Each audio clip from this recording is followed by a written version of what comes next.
ఇరాన్లో ఘోర ప్రమాదం జరిగింది. సెంట్రల్ ఇరాన్లోని ఇస్ఫహాన్ ప్రావిన్స్లో ఆర్మీ హెలికాప్టర్ కుప్పకూలిపోయింది.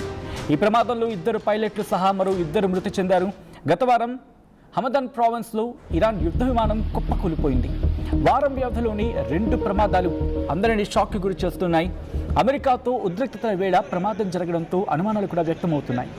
ప్రమాదంపై విచారణ జరుపుతున్నామంటూ అక్కడ అధికారులు చెప్పుకొచ్చారు. దానికి సంబంధించిన బిగ్ బ్రేకింగ్ న్యూస్ చూస్తున్నారు. ఇరాన్లోని సైనిక హెలికాప్టర్, మిలిటరీ చాపర్ అంటూ ఉంటారు సాధారణంగా, ఆ మిలిటరీ చాపర్ కుప్పకూలిపోయింది. ఈరోజు స్థానిక కాలమాన ప్రకారం ఉదయం 9:09 ప్రాంతంలో ఈ ప్రమాదం జరిగింది. దానికి సంబంధించిన బిగ్ బ్రేకింగ్ న్యూస్ చూస్తున్నారు. అయితే ఈ ప్రమాదానికి గల కారణాలు ఏంటి?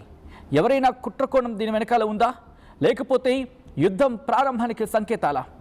మరి ముఖ్యంగా ఇప్పుడు జరిగిన ఈ ప్రమాదం గురించి ఎటువంటి చర్చ జరుగుతోంది? డీటెయిల్గా మాట్లాడుకునే ప్రయత్నం చేద్దాం. ఈ ప్రమాదానికి సంబంధించి ఇరాన్ అధికారులు ఏమంటున్నారు కూడా మనం తెలుసుకునే ప్రయత్నం చేద్దాం. ఇరాన్ అధికారుల వెర్షన్ ఏంటి, ఇరాన్ అధికారులు ఏమంటున్నారు అనేది డీటెయిల్గా మాట్లాడుకునే ప్రయత్నం చేద్దాం.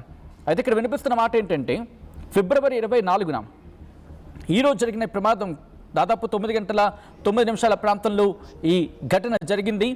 ఇరాన్లోని ఇస్ఫహాన్ ప్రావిన్స్లోని డార్చే అనే పట్టణంలో ఇది జరిగింది.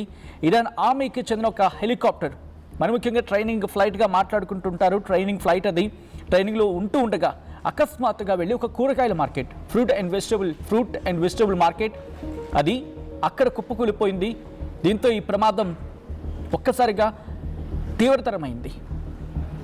ఈ ఘటనలో హెలికాప్టర్ పైలట్, కో పైలట్తో పాటు మార్కెట్లోని 2 వ్యాపారులు కూడా మరణించడం జరిగింది.